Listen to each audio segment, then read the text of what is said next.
Hello everyone and welcome to another Strange Loop Games Friday stream here. We are doing a bit of a community show and tell and taking a look at some of our more unused configuration settings for servers such as exhaustion. And with us here we've got Toby as our lead art. Hello. That's all I've got to say. Just hello. It's too early in the morning for anything else. Yeah, he is down in Australia, as we've seen on a few other streams, and it is way early in the morning. And with us we have Monsoon and Nemo, which is the staffs and owner of EcoWorld. Hello. Hello. There are more of us, but we are but two.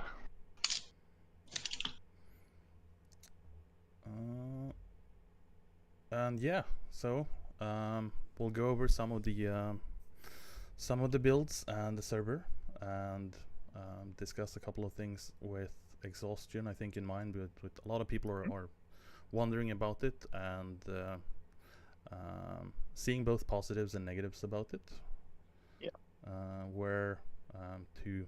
For people that aren't aware of it, it is a system where it prohibits players from actively performing laborious tasks such as adding labor into work tables. They are also preventing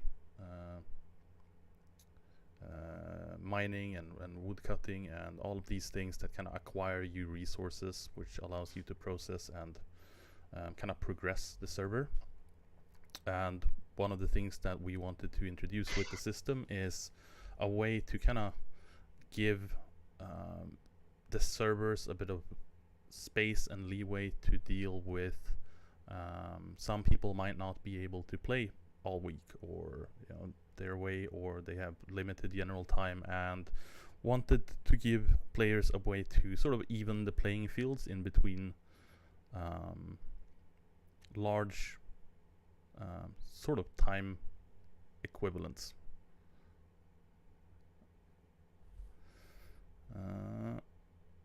And Monsoon, I know you guys have done some creative kind of tweaking to it, as with the dev tier allowing you to do a lot of customizations to certain server side limitations, and you guys got very creative with exhaustion as a feature and kind of expanded on it a little bit. Yeah, so the server itself, we tried to orient ourselves in a casual friendly, beginner friendly way, but while still making things work for people who have spent a lot of time in the game already. And for there's so many types of people who play this game for various reasons. They like various parts of the game. But there is the problem that you talked about before, where some people have a lot of time to play, some people don't have as much time to play, and then maybe the people who don't have as much time get very heavily outcompeted, or at least they feel that they're getting outcompeted by the people who have a lot of time. And that's not fun. So that's where the exhaustion thing came from the beginning, I think. But what is in vanilla is it works like in as a basic system. It does what it says on the tin. It lets you play a certain amount of time, and after that time you can only do certain things. But what we have done with it, we've added some things over time. Like the first thing was just like we want to give some extra time when you start, so we modded that in. Me and another of the staff members called Resistant also fixed a set of bugs that were in exhaustion that we then pull requested back to the main game. Pull requesting, for those that don't know what it is basically we can make some changes and we can ask SLG basically, hey, we changed some of your code. Would you like to pull this and into the vanilla server and use it? And then you get to tweak the code so it fits them and everything. We did some bug fixes in there. So we added some time in the beginning, and we have also then realized that people have different amount of time on weekends and weekdays. So that's also a thing we have modded in. So we can set up, you should have 6 hours on Saturdays, and you can have 3 hours on Sundays because you shouldn't stay up too late because then you're tired on Monday. And it's been working fairly well. We also added a relatively interesting thing that I hope will get into vanilla at some point. Maybe not from us, but as a feature, which is basically you can sit down on. If you sit down on something that is not a vehicle, your exhaustion time stops ticking. So you don't need to log out to stop, because people got stressed. Like, oh, I need to go do a thing in the kitchen. I'm like, okay, then I have to log out. Otherwise my time is ticking. So it caused another type of stress, which is not good. So we introduced that thing, and it had an interesting effect of people started to put up, outside of their shops, people put up like, here's an AFK chair.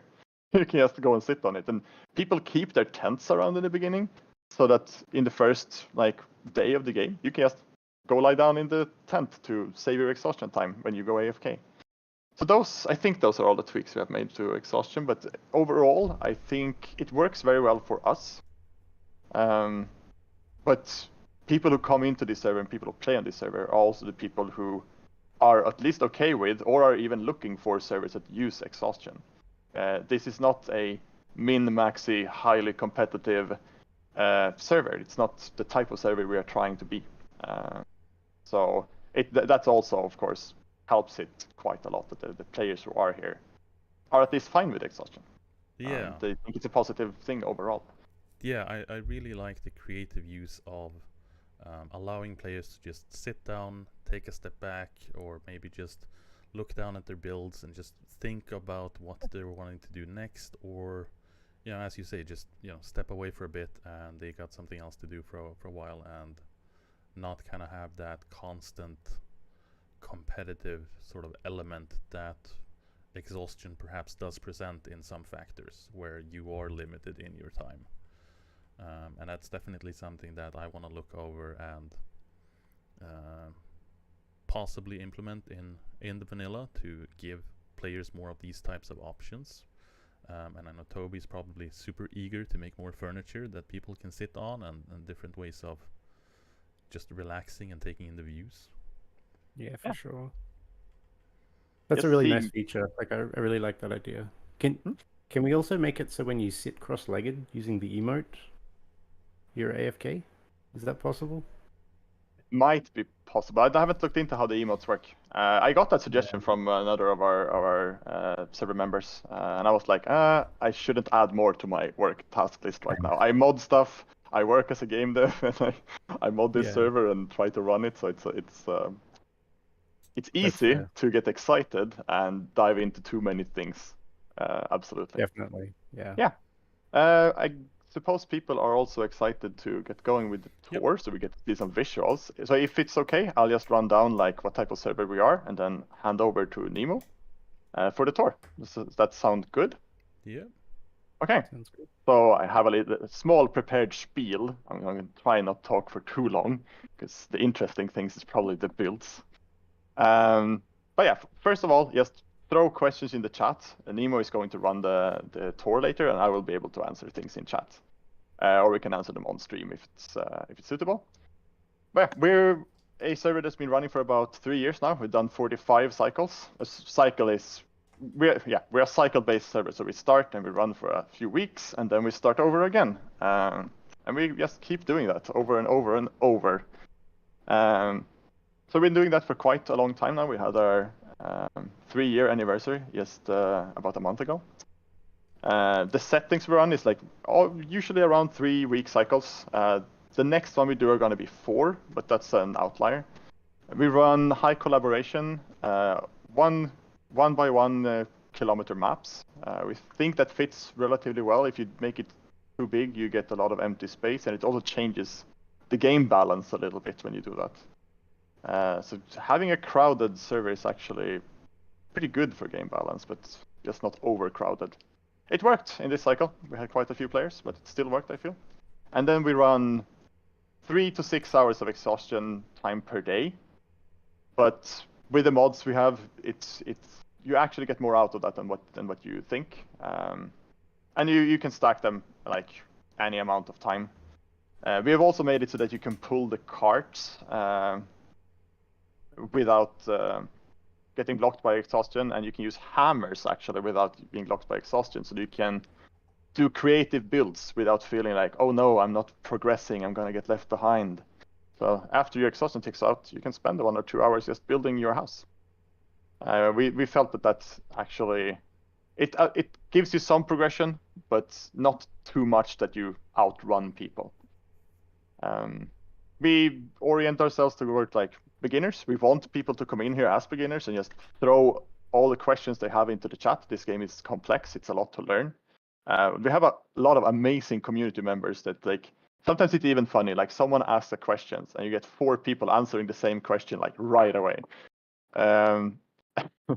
Which is very, very heartwarming to see the passion people have for the game and getting more people into it because we love it. For the same reasons, we try to maintain as much fairness as possible. Exhaustion also helps with that to make sure that, well, you have different amounts of time to play, but we're trying to keep things fair. We're also trying to handle people who want to play in groups. Like we try to allow that while still not having them outcompete people who play solo, which is a very delicate balance. And yeah, overall, we just try to keep a very, I am the grumpy admin that comes in and tries to tell people what sort of chat climate we want to have and keep, always keep it nice, basically. Always be constructive and try not to get too frustrated with each other. This is a game that, you compete a little bit with each other and it comes a bit close to politics as well sometimes. So it's I think it's important to be able to talk about those things without getting too out of hand. The last thing I'm going to mention is that we try to be vanilla friendly with our mods. Like we want people who come into this game who have just bought it, they can join here and they will get a relatively similar to vanilla experience. So if they then move over to play on one of the official servers, for example, they should recognize most things. We don't run things like big shovel, 2x stack sizes, double XP, those sort of things. But we do add a lot of block types. We hide the oil layer until oil is available, or until we researched oil, I should say. Things like that just try to, if we can see that, yeah, vanilla could do things like this. Then there's also some balance changes we make to make the game last a little bit longer. We always try to make sure that when we do things that maybe aren't in line with vanilla, like, for example, we have removed books and we only craft one single scroll instead. And it has a lot of benefits, but it does deviate from vanilla. So we try to keep that balance somehow. Like it really needs to be really good for us if it deviates from vanilla. Yeah, that's all of this talking head. Now we can actually get into the juicy stuff. People have made some amazing builds, and I think Nemo is excited to show them off. Yeah, so with that, we're gonna transition over to our nice little smaller webcam image, but with allowing the let me switch that around and we'll turn off. Are you ready, Nemo? Yeah, sure. I can just add some stuff on what Mon said. So he talked about the vanilla friendly type of server, and that is like our main goal to keep the game as it is, and so people can join, as I said, and learn the game here, while still get the same game they could do in single player or like an official server. My point of talking about it again is that it's very important for us to have that on the server, because there is new players all of our cycles that joins and ask questions, and they have been playing on other servers and didn't get the answers they wanted or any answers at all. And when they join EcoWorld, we always try to answer them in chat and say like, yeah, try this and do that and read about that. And so we also added a new title in the game. A couple of players that we trust that have been playing with us for a while, that we know knows the game very well, and they're very nice and polite. and they are also kind of helpers or tutors in the game in some way.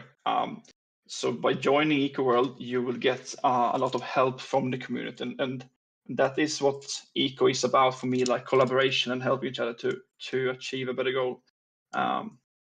Just want to point it out a bit more because I think it's important, especially in this kind of game. Yeah, and I'll distract people with switching on Nemo's game feed here as well. But I think a big question that a lot of people in general, and as well as server admins and sort of community owners and organizers, they often have a question about how to retain players and how to keep their servers active.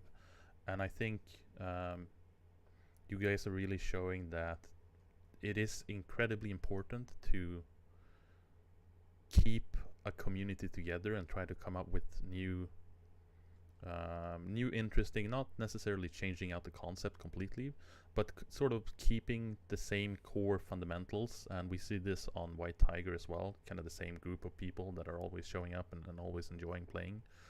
And I think that's something that cannot be iterated loudly enough or often enough. With, if you want to retain a larger volume of your player base, you're often gonna need to be more invested in making sure that everyone enjoys their time, things flow, even if they need to get sort of creative in their administrative roles, either by stepping back because their specific player community wants to have more hands-on in the different aspects of the game, or if they need to sort of tweak and have a more hands-on approach because their players want their admins to kind of handle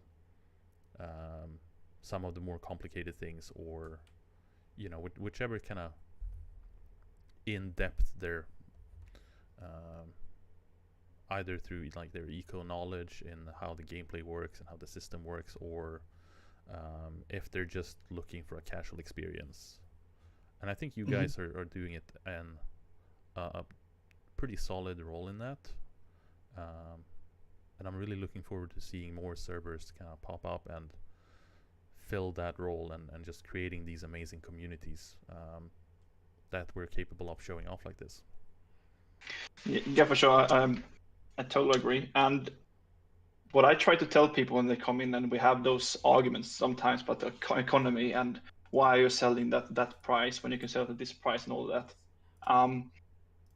We are trying to build a very friendly and fun community to be at. Like everyone should feeling that they want to or can be here and can be respected here.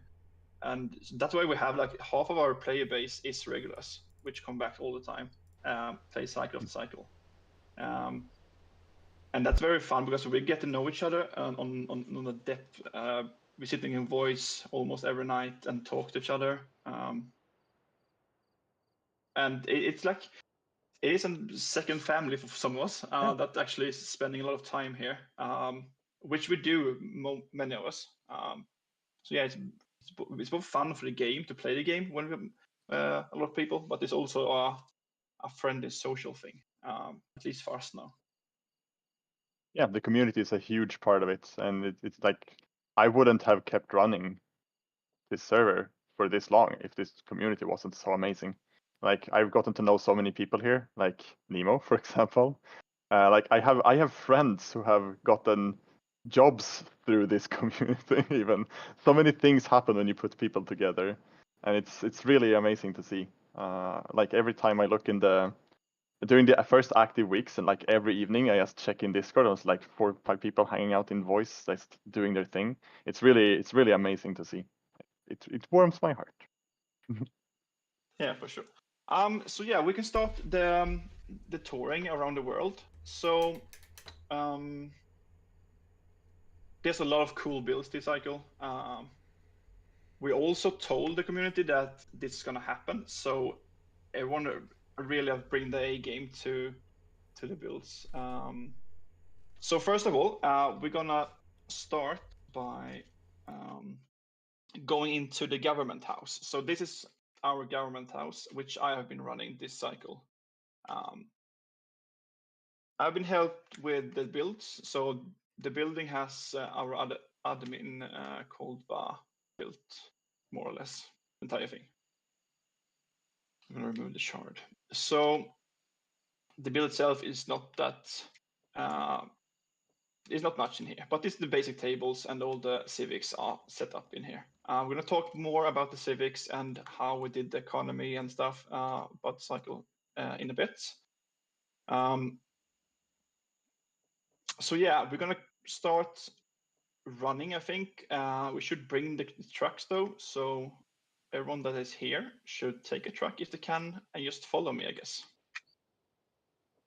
Is that fine? So I have authorized all of them, everyone on the Steam trucks and the normal trucks. So pick a truck and hop on. Great. So we have a highway going through the entire world from north to south or south to north, depending on how you see it. And along the highway, we have really cool things to show off, but we're gonna start going a bit off the grid actually and go out on a public road. So we're gonna turn left here and go up to a place we call the museum. So we're gonna start at some pictures of old builds. So if we go in here and we're gonna turn left actually, we have a house, a building with some signs.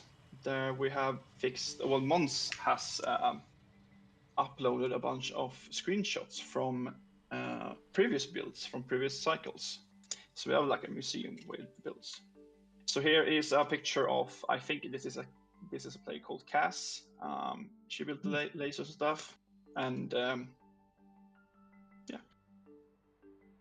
I think this was like 2 or 3 cycles ago. There's it's an airport with this was actually one of the greatest builds we have seen, I think, at least for me. It's an entire airport with the luggage things and control things, and there is security, there is checks, there is everything in there. Yeah, I remember seeing this one. It was amazing. Yeah, it was really cool. I'm not sure, but I think it was made by Waifu. Yeah. And I think there is another picture. Yeah, here is also the picture of. It has gate 1 and gate 2 in the picture you can see, and there's a bathroom in the bottom corner there, a desk, and yeah, some waiting areas. That's cool. Yeah. Here is one for a long time ago. I think it's like 1.5 years ago or something. If that's even enough. It is a church, I think, or a temple of some sort. And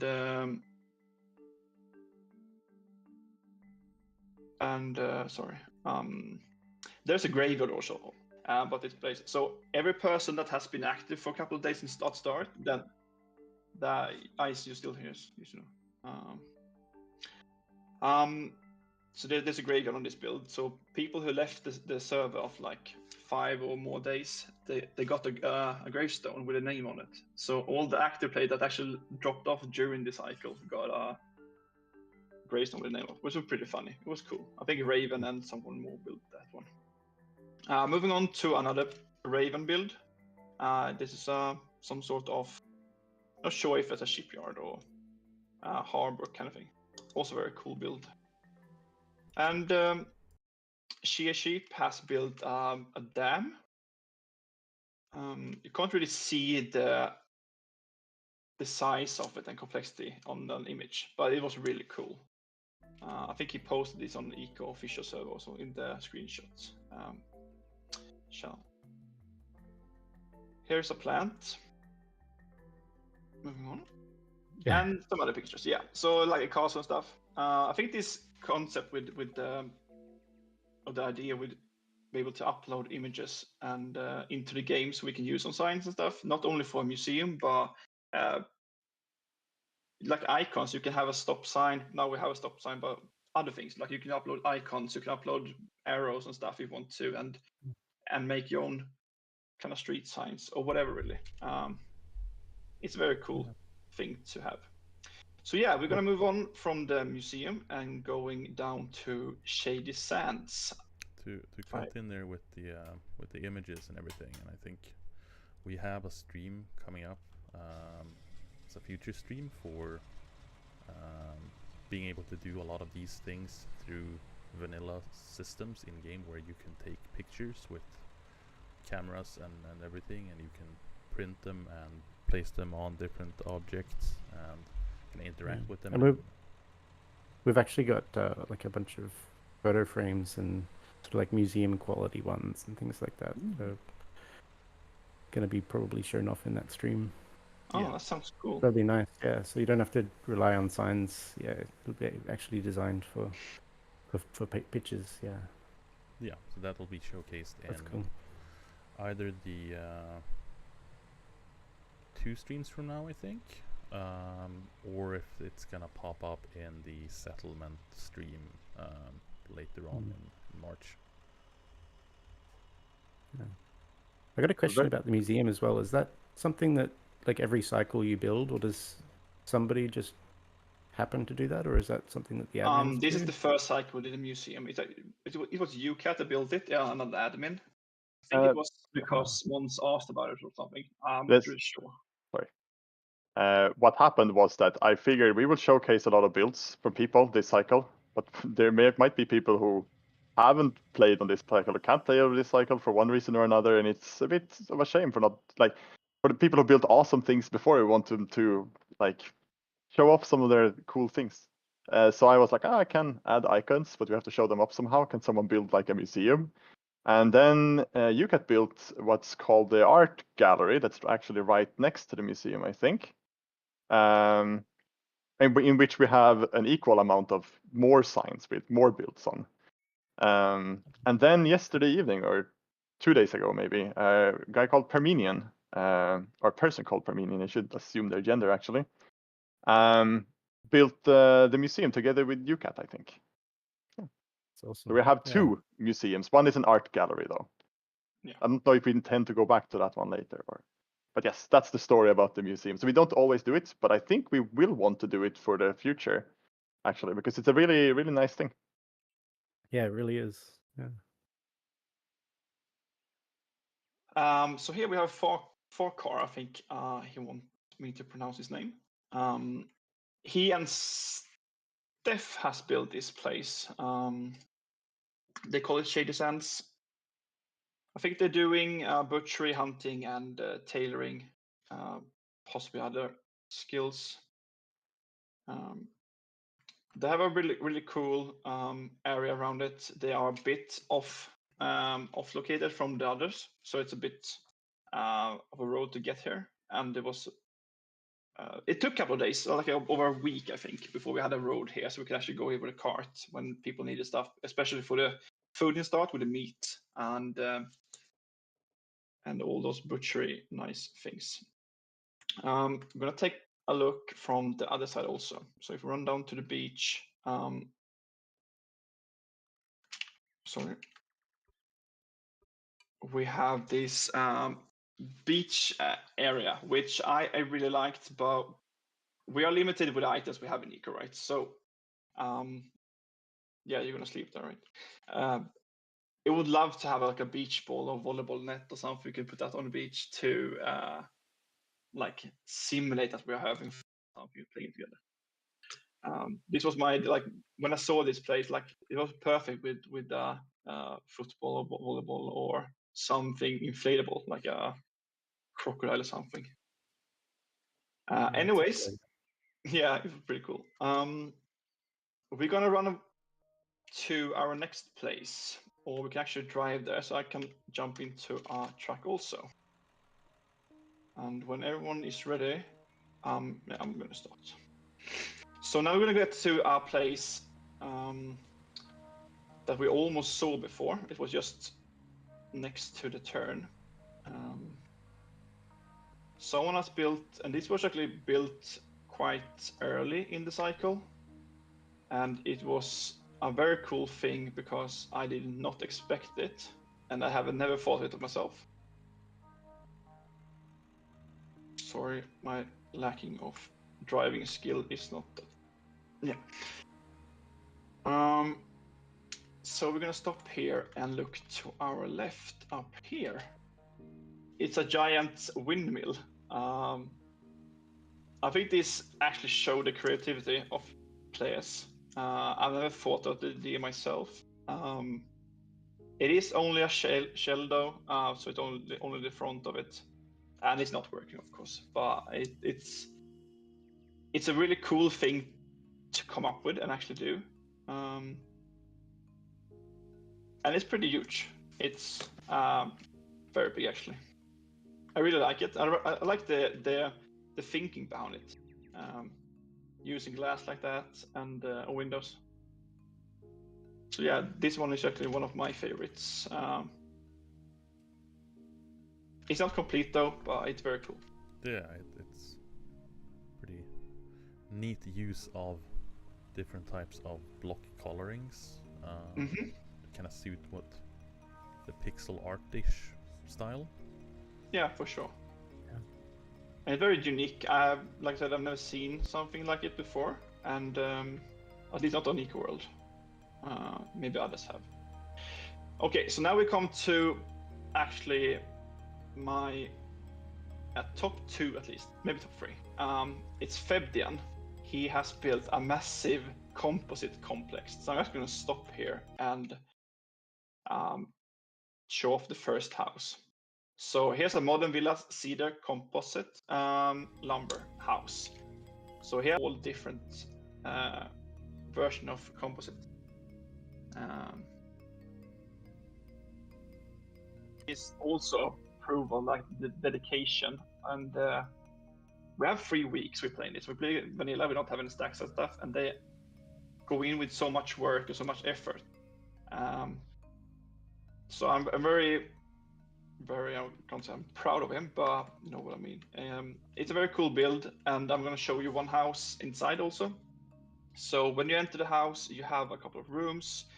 This room is not furnished though, but you get the idea. You can have a couple of furnitures and lights and stuff to get some housing skills. And overall, it's a very neat build with some debris in it. It has a balcony where we can look out and fall down. I'm just going to do this, to be honest. Sorry. Where's my chat? There it is. So to show off all the houses he has built, this is another level of dedication, because it's not only building the composite like logging. He has mined out or terraformed this entire place for himself. He's playing alone and doing this. It's very cool, and I'm very impressed, to be honest. If someone has any questions to Febdian, they are free to ask it. And I have some things I want to... 1 second. Never mind. If anyone has any question about Febdian, or like how his process was, or just question overall of the area, they are free to ask him, because he's here and can take that. No? Oh, move on. We're gonna grab the truck again and keep on driving. Okay. Thank you, Fabian. It was really nice to see this. Yeah. I don't have a question necessarily, but I just wanted to say, like, these like modern villas, really nice design.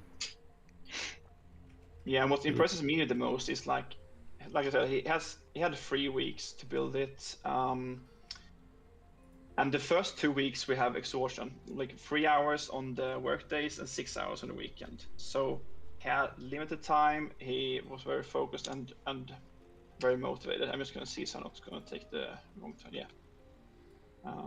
Yeah, there is a significant kind of dedication in making sure that you sort of have a plan from the start when it comes to at least larger builds like that. It looks really impressive, and as you say, with the whole terraforming and everything on your own, it is impressive. I can't really We say are anything. going. Sorry, we're going to get. There was one build that we're going to see later that did a lot of pre-planning, and I even added in the blueprint for that build as an icon in game, so they could reference it live. It's wow. really cool, and it's this person that built it sat in for like 4 or 5 days before, like asked like, oh, how big is this stockpile? How big is this machine? Just to try and fit everything. It's really cool. So yeah, people do a lot of pre-planning. That's actually a part of how we do our setup, where when we are about to start a new cycle, we post the map for the new place with a grid on top, and so you can see the map properly. And then we have like a sign-up sheet, sort of. This is all like opt-in. You can go and look at it in Discord if you want to. You can just join on day one or even later as well. But people go in to this sheet and write like, oh, I think I'm going to take this. That's my first skill, and this is my second. Just so people can sort of have an idea of who is going to be doing what, at least in the beginning.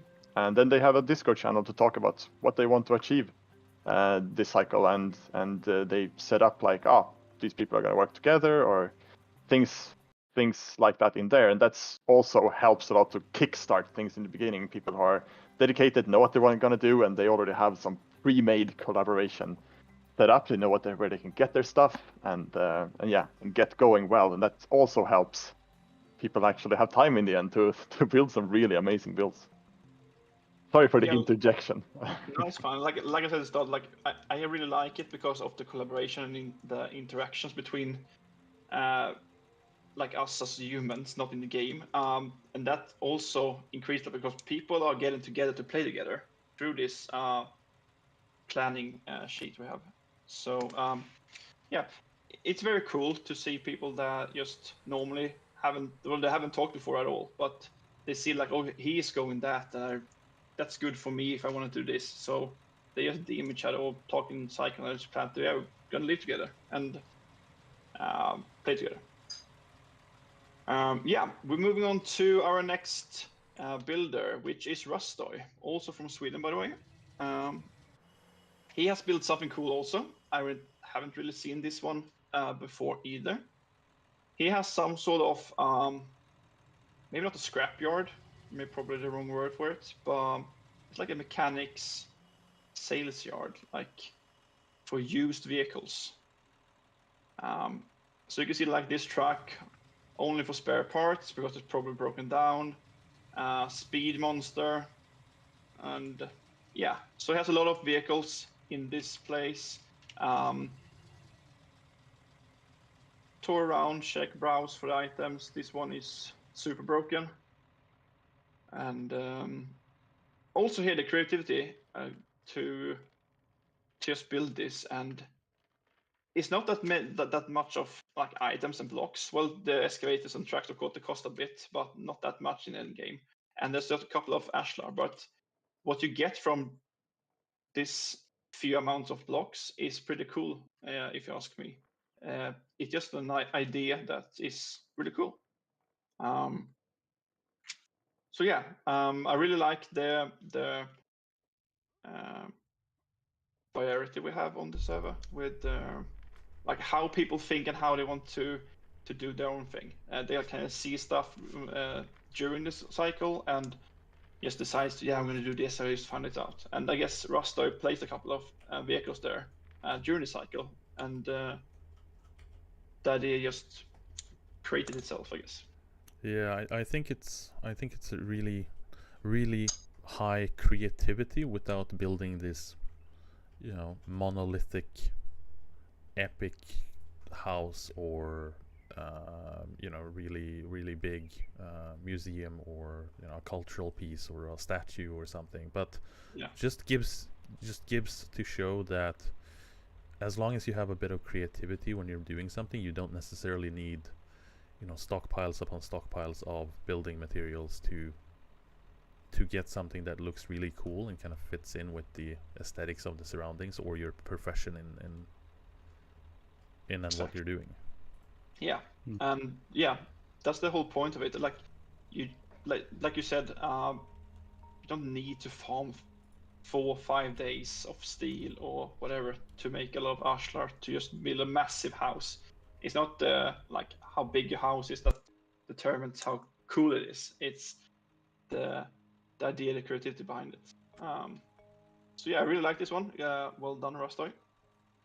He has also built in his yard with hedges, which is a custom mod. They don't do more than just looks like this. But they're really cool, and they actually add a lot of things. Like just add nice stuff into the game. So he's just surrounding his place with the hedges, which is also pretty funny. I have to say how much I appreciate that these large lumber stockpiles are behind a nice wall of greenery. I'm one of those players who are like, oh, the stockpiles are a little bit unsightly. But digging, we all know how much work it is to bury large lumber stockpiles. This is a good middle ground. I'm gonna run back to the truck and I'm gonna move on. Yeah, I'm a big fan of the hedges as well. I think we should definitely add some stuff like that into vanilla. I think so too. Like more bushes and plants and stuff you can. Well, I mean, Yeah. it's Toby that's deciding all that is what Yeah. I'm hearing here. So Yeah. So more bushes, more plants, more flowers, in different variations. maybe So Okay. to our left here is we're not gonna drive up there and check, but it has been my sand source this cycle, which is very good for me at least. And we're gonna move up here.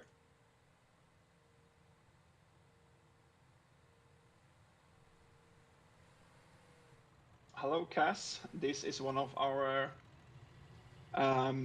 title I talked about before, like the persons we trust a bit more maybe, and that can help the community a bit. We call them paragons. I don't think Mons then mentioned them, right? I'm not sure. No, I didn't. I can explain it if you want to. But... Yeah, you can do it. Do that. Sure.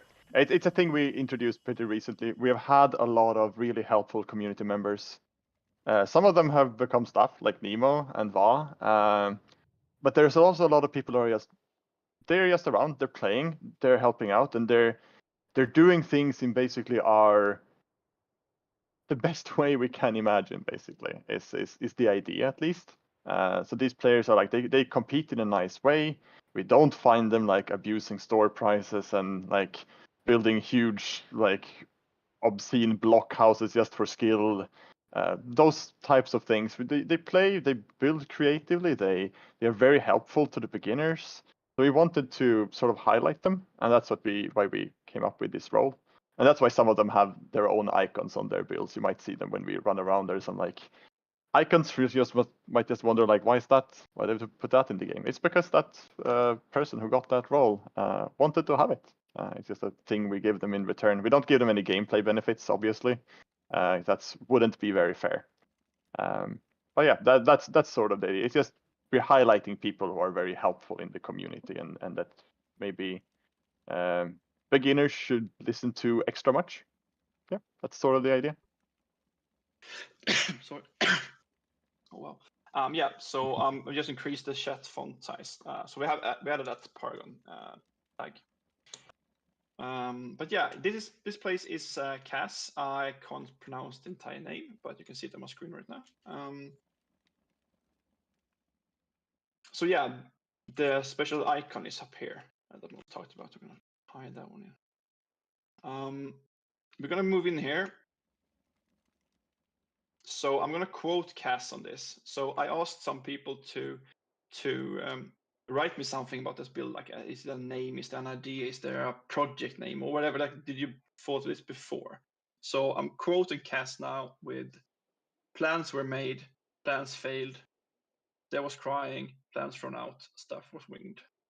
So it's she had a plan, she didn't really made it through, I guess, and she come up with this. For me, it's a small castle thing, like a we say borg in Swedish. I think it's keep, maybe. I think it's word for it. Yep. Yeah. Mm-hmm. It's just a little house with some skill items. A lifted bed for some reason. But yeah. So we're gonna move on from Cass's house and look at the next build. Share. Well, I can also show this. I think this is really cool when people build.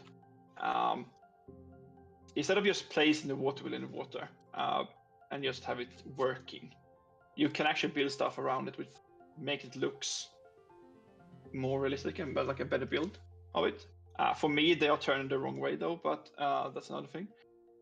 So this is also some sort of dam, I think, where just build it in so it looks more that they can actually harvest the power for some way. Yeah, and that's it. We do have some ideas and some plans to actually make them spin with the water flow, cool. rather than just being active.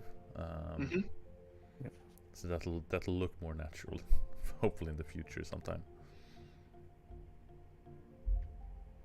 Are you running with me or are you walking? I am coming down to you. Walking seems like, and then Nemo just runs away. That's all right. Just leave me behind there.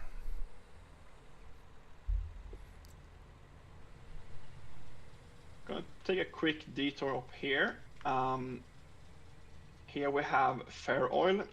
This is Fairfax, making some oil in the desert. It's very convenient for me because that place there is my industry house with a guy called Penny, I think it's pronounced. So we were really close to this one, which was really nice for us to proceed industry and electronics and all that. Very, very low cost ratio in the transport department.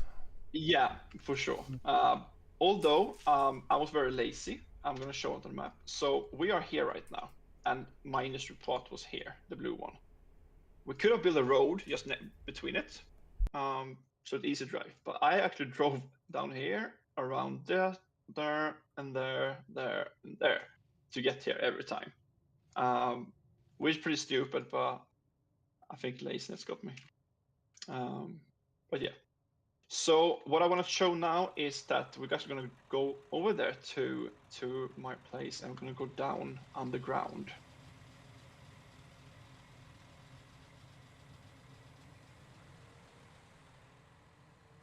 One thing I like really much with Eco actually is when you actually take the time and do street lights like this. The ambience level it adds to the game when it's nighttime. It's very cool, and you can get some really nice shadows and reflections from stuff, which makes the builds even cooler. But it's not very often we actually do, or some do at their own places, but we never really have maybe street lamps around the entire world, which I kind of want this cycle, but I didn't do it because I was probably lazy. Well, first we're gonna enter from the mines industries. Shoop the Boo is the name of this guy who lives here. He has built his place in like some sort of tunnel in the desert, which I also kind of liked because you know when you enter here that you're inside his place, and he has stores around along the walls, and all of his things are on the other side of the walls, which yeah, shows you that you're in here. Kind of like that, but I don't really like that he has tailors on the ground though. But it's another issue. So yeah, we're gonna go up to me and Penny's place. I'm not gonna take credit so much for this because I did maybe 5% of all the work, so I can't say that I did so much of it. I think on Shoop's place, just to sort of interject there, I think it reminds me a lot about Western, like a old like 18th, 19th century Western style frontier, where you have this kind of elaborate sort of main paths through with different stores and everything, and then the whole thing is just a giant facade, and then everything sort of behind the main plaque and the posters is all like rumbled and looks like worn down shacks. Yeah, that's true. So what Penny did here, we have industry electronics, mechanics, and smelting and glass working together. Hear me. So we wanted to have a store for each thing. It was pretty late in the cycle though, so I'm not sure it was used that much, but I kind of like the idea of having signs with icons on. And now that when we can add our own icons, we can also have different things here if we want to, which makes it easier, I guess, to shop. Having all the things from like 4 or 6 professions that actually have things to sell in the same store could be pretty messy, and you have to scroll back and forth all the time. So yeah, and knowing that we have these professions, we have an underground mine here in the desert for mining iron, but not only iron. So we're gonna go down here into the mine. People are allowed to follow down here. It's a bit of a walk, but that's always the case in these mines. You know what this kind of reminds me of, Toby? We need a new vehicle for this, and you know, how do you transport more people at the same time? Because yeah, for tours. yeah, we need a tour bus. We need yeah, some sort of bus. Yeah. Yeah, tour bus. I think Kai made Yeah, but one at some point, we or have someone double made deck. one. Yeah. So what I want to show down here is that Penny started it up with I'm actually going over to Shoop's place now.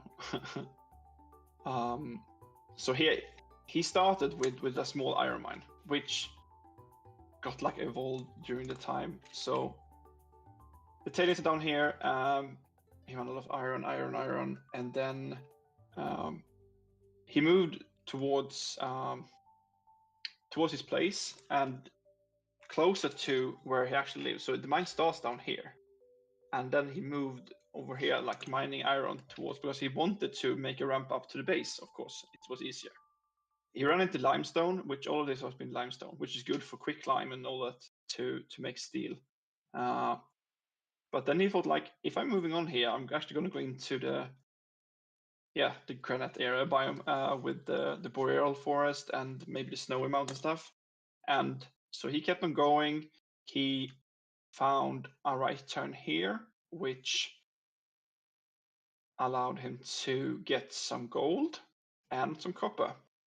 So the mine evolved, and he got like all the resources he needed, because he could just continue here and find coal also. So this mine was, when I started to collaborate with him, he had this mine with coal, iron, gold, and copper, and you don't really need more than that. So it would be pretty cool to just have one ramp down, and you have all the things in the same mine, which is pretty unique, I guess. Because either you're in desert with iron, and then you go over to another mine in the mountains to get stuff. This was very convenient and really nice. And it was a lot of work put in here from him, not me, of course. And it's pretty big, actually. I'm not sure how many players that has played a lot of Eco, but if you're pretty new to Eco, maybe you feel like, oh, this is a lot of work, and this must have been hours and hours and hours. Of course, some of them is made with vehicles and help, but he actually did a lot of this with just a cart and a pickaxe. So yeah, it's a couple of hours in here. We're gonna go back up. I'm gonna do a little quick run up.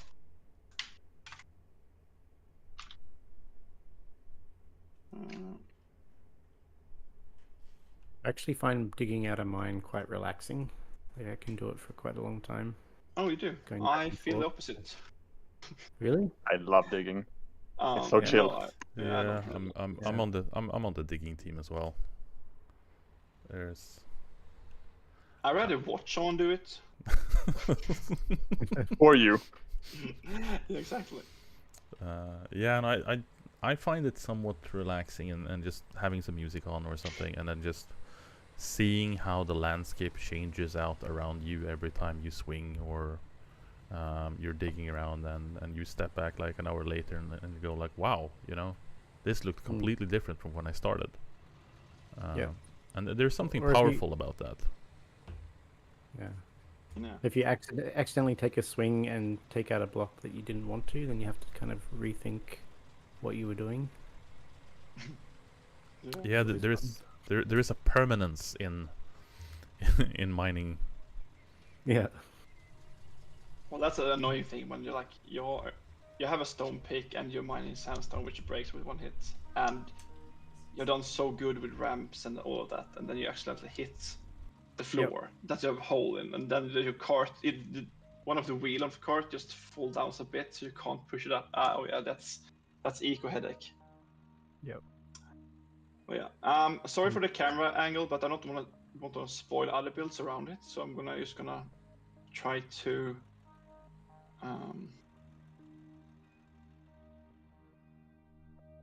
I'm gonna show this one here.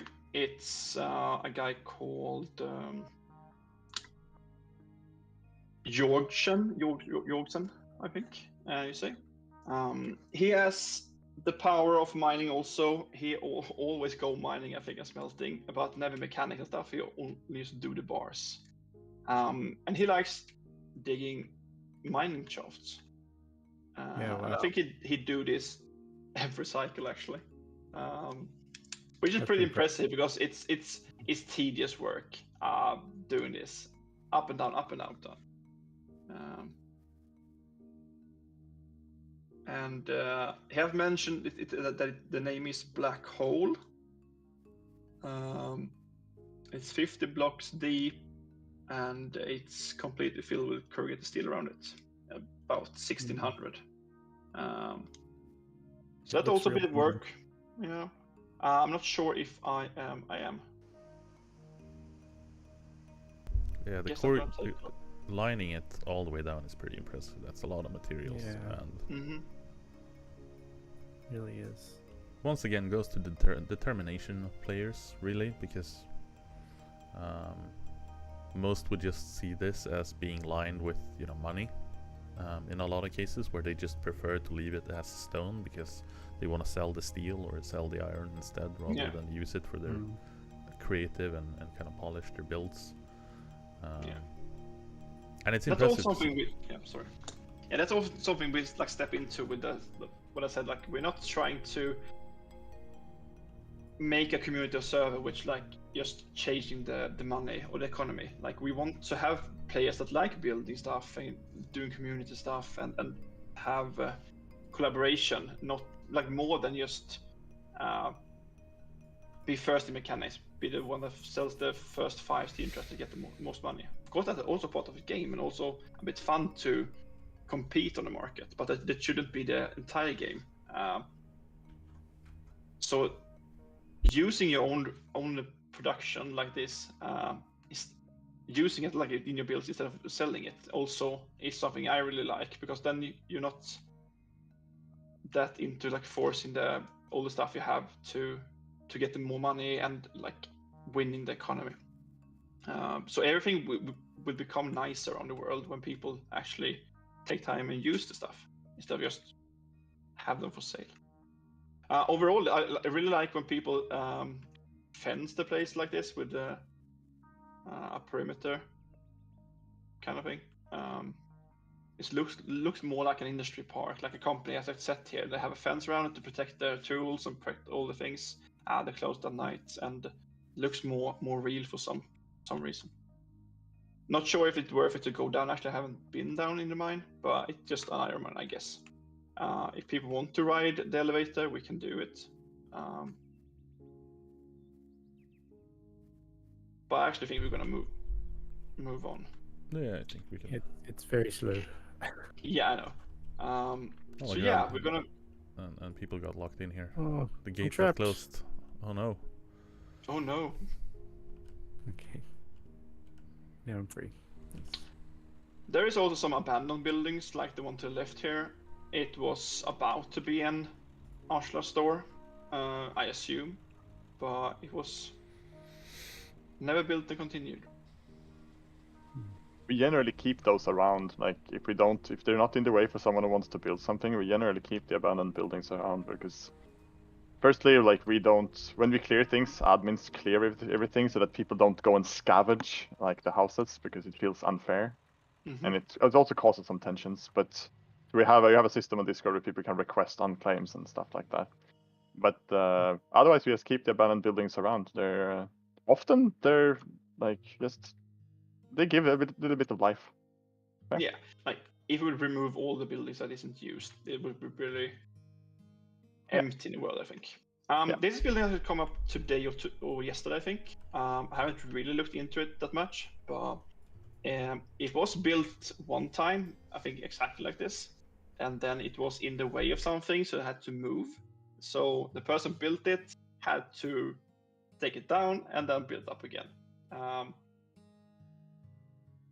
Also shows the dedication of work. You're gonna understand the reason why he had to move it in a bit. I'm not sure the name he built it. Oh yeah, it was Eco. Or Echo, I mean. Yeah, Echo built it. Echo built it. It's a nice house, a skill house, I think. I think I can do this if I'm not authorized. It's quite thin on the side, but impressive Yeah. on the front. Yeah. It's using the colored brick mod as well, isn't it? Yeah. So this is gray bricks instead of the normal, and this is actually the mod that we have. I think at least have added the most things. The colored bricks, because bricks is also used because they're really cheap to do, and there's a lot of color variations. There's also a good combination with it, and you can see it if you go out and look at the front. There are some. I think there are some. No, wait, maybe those are ashlar. We have arches for a lot of block types that normally don't have it, and that's also all of these is all these like recolors and things is from Elixir mods. It's Kai who makes most of it, and they add a lot of creative value. So I'm really looking forward to, for example, the new hewn logs that you showed off in the previous stream. It adds so much to the world to just have more varied ways of people to express themselves in their builds. Yeah, it's like a big plan for the art team as well. Is it at some point when we get some time to like really like band together and do a big overhaul in blocks? There's a lot of things we want to do, and we've got a lot of great feedback from the survey that we did and the stream when we were doing the doc blocks. So we've got a lot of plans. So it's quite an undertaking though, but it's coming. Sure. It's coming. Yeah, building is so big part of Eco. Yeah. At least it should be. And so all the building blocks and all the materials, like the new tailoring things, like the carpets to furniture, the couch and stuff, all of those things add so much to the game. Anyway, we move on to Memorial Park, which is also new for maybe not today, but yesterday or today. A small park someone built. I actually don't know who built it. It was also Echo, I mean. Yes. Redesign there. I think it fits nicely into a build we're going to look about in a little bit. In the park at the end. Oh, now I get it. Now I get the. Yeah. Okay. So yeah. I didn't really got that. But yeah. Before we're gonna move on to the next build, that Mons meant, we're gonna show one before that. Okay. But yeah, before or after the next build, then look at the sign in that park. I think it was very fitting. Yeah. So here is what I set up a bit late in the cycle. It's a road workshop, road factory for the government. So people can go here and sell the crushed stone, sand, and stuff to get free asphalt. So the government sold it for free, or well, they gave it away. And they could sell the stuff to earn money. I tried to build something nice around it. I didn't really finish it, but this should be some sort of open silos that you theoretically place your stuff in. Yeah, I think it's also a controversial subject thing in terms of road laws and payments and how to make money and so on and so forth. So instead of actually paying the whole sum for placing the blocks, you'd pay a nominal fee for the actual block placement, but the road itself was free to acquire. They're basically subsidizing the road tiles, but still paying for the labor of actually placing them. Yeah. So we have a small payout for, and we're going to talk about the economy and the civics in a bit. I was planning to do it as we go on the tour, but I realized that would be too much to talk about at the same time. We're going to move on from the government road factory into the most special build, I think I would say. It's a guy called Sheer Sheep. He had a massive project he mentioned to us before the cycle, which I thought, like when I heard it, like, yeah, it's a cool thing. Didn't really understand how big he planned to build it. Didn't really understand how he was going to do it and why he wanted to fit all the things he did inside it. But he did, and it's here. It's an airship.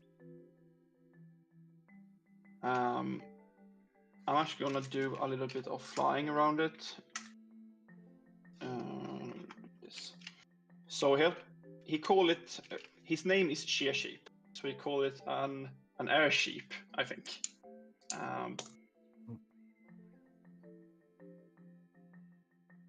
So this is from the side. Sorry, my game is frozen. Oh, never mind. This is from the side. It is very large. He only has just built the airship. He has built the area around it, the floor, and all the stuff. I'm gonna fly around it and show these little things underneath it, which like you steer this thing, I guess, or dock with it. Not really sure how these things work, to be honest, but overall the idea is very cool, very creative, and it's hard to build it round, of course, because we don't have round blocks in the game, but it's huge and it takes a lot of effort to build just this form the model of it, and we haven't even got inside yet. Gonna show the ground area here first. He has made his own containers, which is also really creative. I had never thought about this before, that you can actually, they really look like a complete model of it, but it is blocked with corrugated steel, I think, or yeah, it is. Cool. Yeah, it's really cool. So you don't actually need I know there's a mod for containers, I think, some container mod. We actually have shipping containers or something, but I guess you don't really need that mod when you can do them yourself, which is quite funny. He has a helicopter platform for some reason, and he has made a sheep mark on the floor with asphalt, the lines from it, which is also very creative, that you can do that. And I think that's sheep from the side. I'm gonna land here and we're gonna climb the airship. So at the moment there, the ship is docked, I guess, and I think we're gonna take the elevator.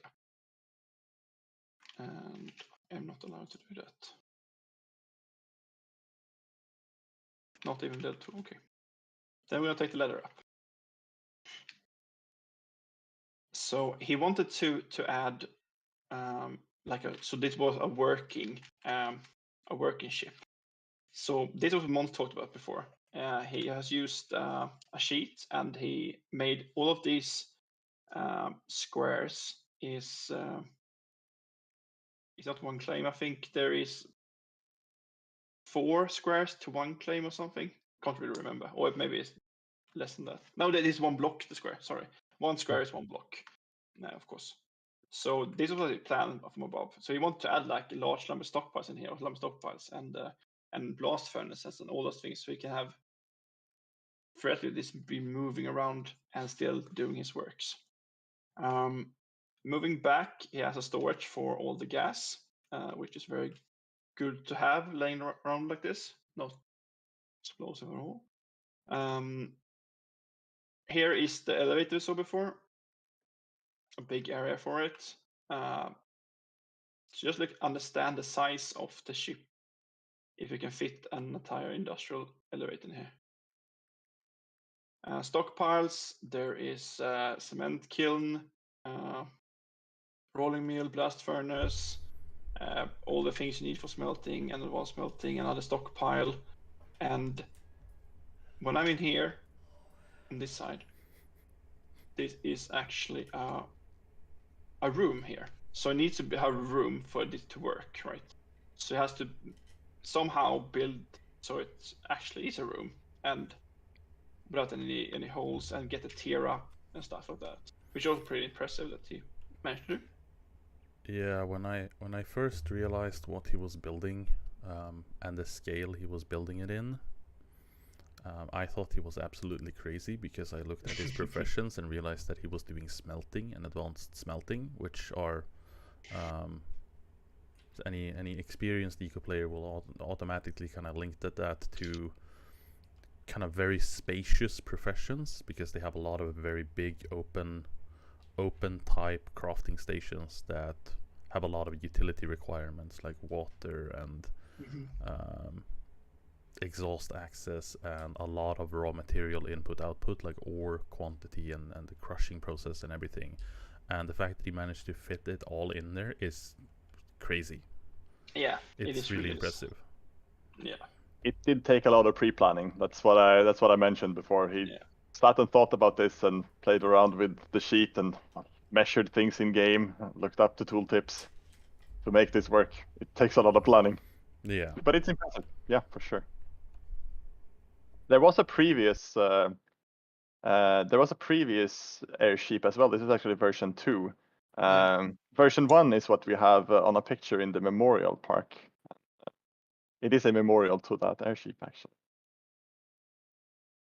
Yeah, so I also asked Shiship to tell me something about the project, like what was the idea, why did he do it, and he said, like, in cycle 32 he built a small zeppelin, which only contained an elevator and not much else. But it was really cool at that point. Like, everyone really liked it. He also said, like, he chose to build this in reinforced concrete because that was like the cheapest, but also a nice looking block to get up the tier, and it was doable. Like, building this in flat steel or anything, it's that's a lot of work. And he wanted to fit like 2 blast furnaces, 2 lumber stockpiles, sensor belt, and all of those things. And that was a challenge. Just fit them. Then have the room for it, have the piping and everything. Just has to match and work. And it was limited space because he couldn't build like unlimited big. He has to set the size somewhere and just work with that. Yeah. So yeah, it's very impressive. All the craft stations has to reach all the stockpiles that are set. There's also a store, so you can have your vehicle on the sheep head, and that'll keep you in range of the store on top. So there's a lot of measurements taken to make sure that things are in radius. Yeah, he calculated every single table, I think, the reach of it, and stockpiles, and what it needed, and yeah, everything is calculated before. So yes, he has stacked up some more gasoline here if he wants to make it flying higher. He can just turn it on fire, and the balloon will fly even higher. The whole thing with that is that the gas in an airship provides lift, so he stacks gasoline in there because it's the closest thing we have to gas. Yeah, fun. He also had a robotics assembly line in here, which was cool. There's a couple of layers for maintenance, I guess. You can run around up here and check. Overall, the airship is quite large.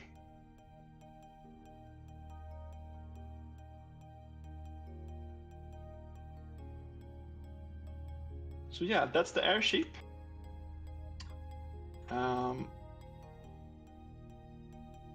I think people have seen this before, but I'm gonna explain a bit how it works. So we have chords on the map, like it's start at 0, 0, 0. So if you like claim something, you can get coordinates to it, like a store or something that can show people a mark on the map, so you know where people should go. But at one place on the map, there's a 0, 0, and then it's a 1, 1, and goes up to the size of the map. So we have 0, 0 right here. And when an item or a block or debris, whatever it is, I think it falls through the ground because the world isn't loading or the chunks aren't loaded, but the item is loaded, so it falls through the ground. And the server maybe can't handle it, don't really know how it works, but it teleports it to 0, 0. So, and that was on the middle of the highway. The highways are right under us here. So that was getting annoying with all the rubble from the stones that spawned here. When you kept driving into them, you get easily stopped. So Shearship wanted to do something about it. And so first he built a road around it, but then it was like, we don't want to turn in the highway. So they had to build a little tunnel underneath here. And then they called this place the Accumulator. We pronounce it. So here's all the stuff that has been maybe unloaded and loaded again into the game. So we have a couple of rubbles. We have, is it 2 steam trucks and a normal truck? I think we had more before, but we had to move some stuff because they are like falling through the bridge here and to the highway again. But it's quite funny actually. So sometimes when you're coming here, there could be another truck or it could be an excavator, it could be like anything really. Yeah, there was a skid at some point, Cassius said in the chat. So that's quite fun actually. Yeah, it's a nice solution. Hopefully that gets fixed at some point. Yeah. It's kind of a problem it's gone away and come back a bunch of times. So yeah, but I like this server solution to that. So it's nice. It's a creative one. Yeah. I have considered building some sort of, temple to the gods that give us rocks at some point. Yeah. Things like that. Just using it as a creative feature in the world. Maybe we shouldn't fix it. Maybe we should leave it in. Maybe not.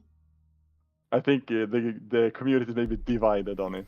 Yeah, just have it return every 1st April or something, just to, and then just start phasing it out and just do it every other, and then just like, you never know when that excavator is gonna show up in the middle of the road again. Exactly. Yeah, we're gonna move on to a very cool build. It's made by Raven. This is can't really explain how I feel about this build. It's same with Shearship. It's so much dedication into it. It's the design is amazing. None of them rush through the game. Like they don't like push to get to the highest mod or something. They use what they have and they play the game in a normal, good pace. Of course, they're pretty experienced in the game, so they know what they're doing. And they had 3 weeks. With first 2 weeks, which was exhaustion. And Shearship built this one. It was really cool. And now we're coming to Raven, which has made a huge. Not sure what to call it, to be honest, but it's amazing, really. It's called Redwood Shopping Center. I didn't show all of it on my screen, so I'm gonna do a bit of flying to just get you an understanding of how big it is and how cool it is. It's really nice. Getting speechless more or less. It's made of ashlar limestone. Most part of it, some framed glass over in the mountain area there. We're going over soon.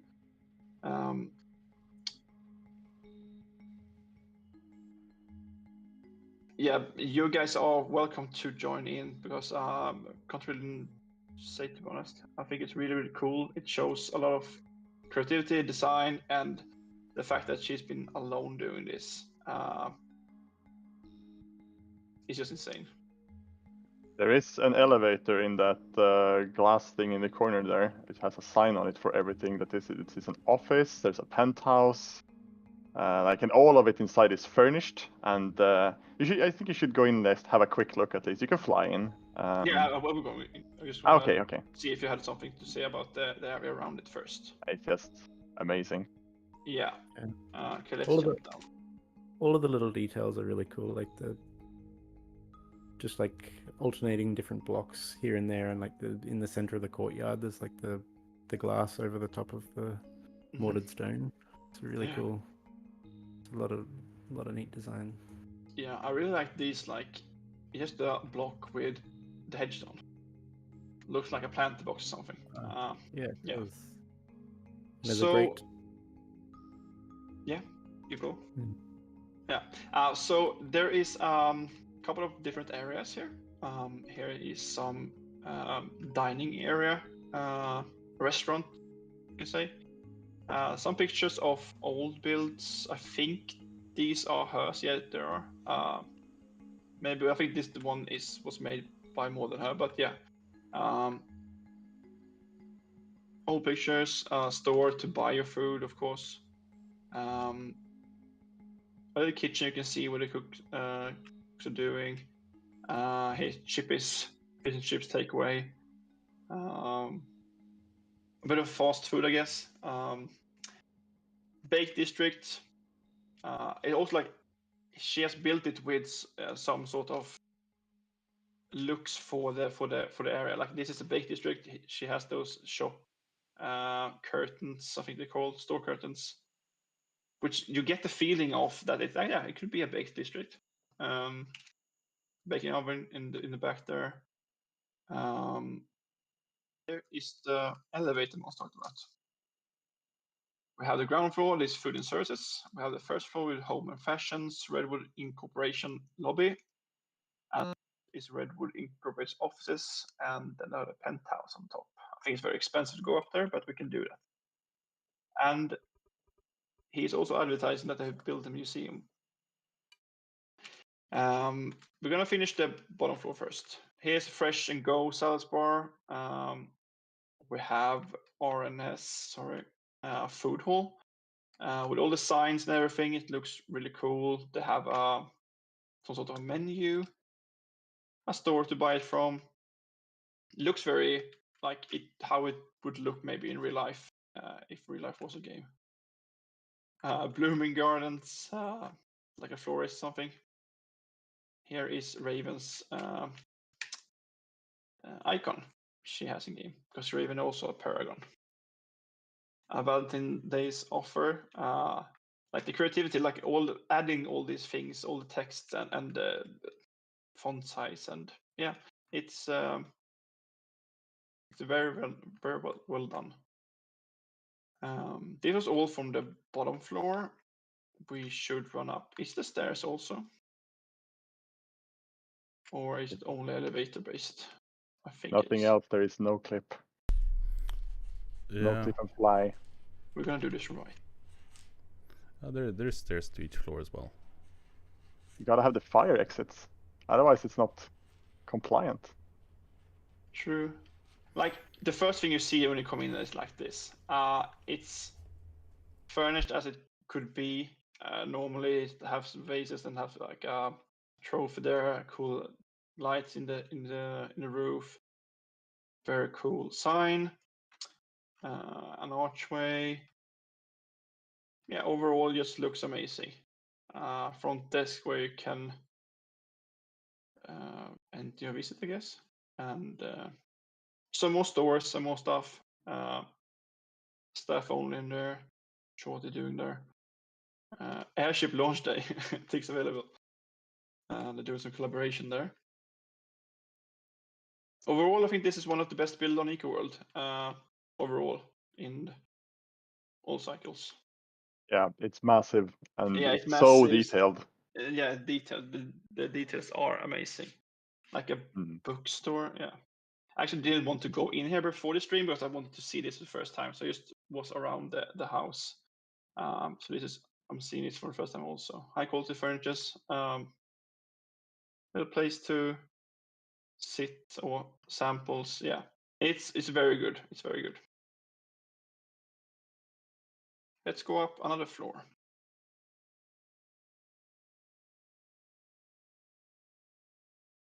What is the next floor? Sorry. I think it's definitely the most furbished build on the cycle. It's crazily decorated, and the as mentioned, like the level of detail is. The view here is amazing, also from the office. Imagine working here; it would be cool. Yeah, so an office space with some tables, and yeah, I'm just impressed overall. This is very cool. Here is the penthouse, I guess. Some more icons, more pictures, toilet bath area.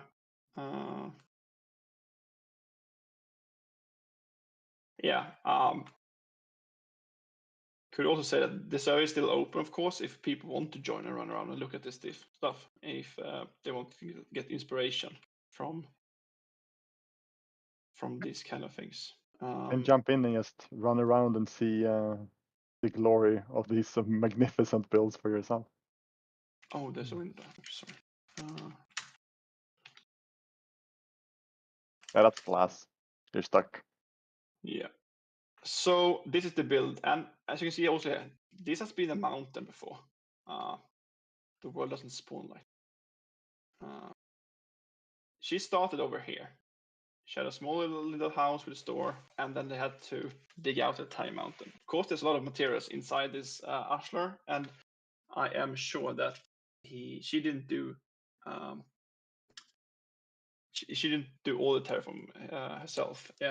She has a special mention to Shirship for being a main investor and collaboration.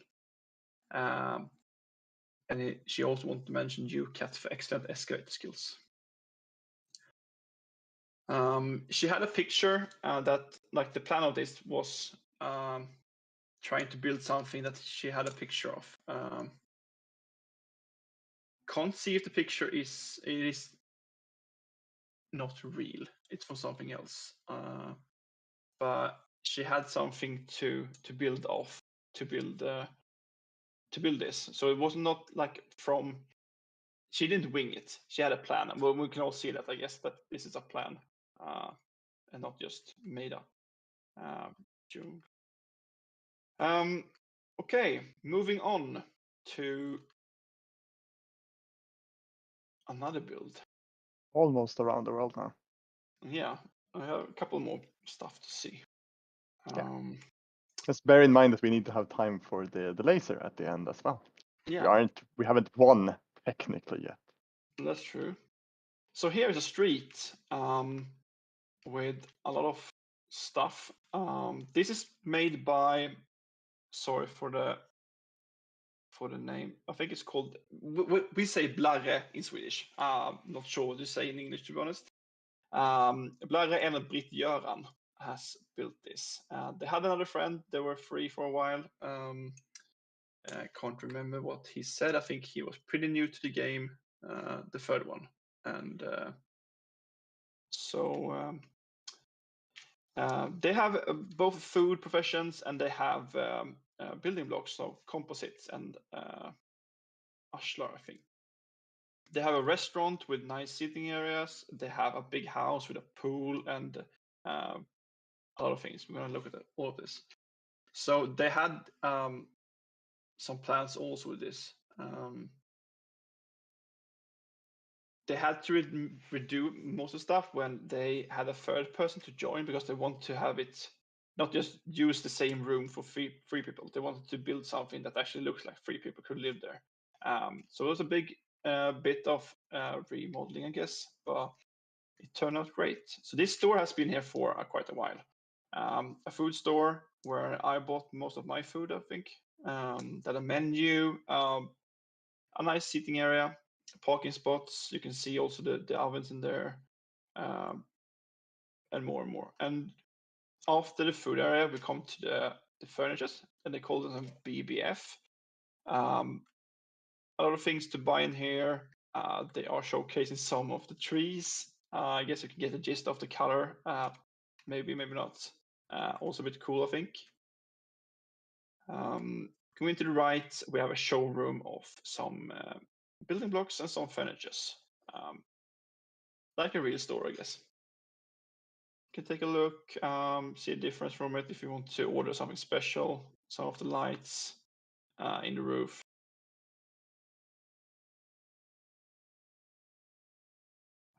This is their the store area, their working area, and then we turn around and we have their house where they live.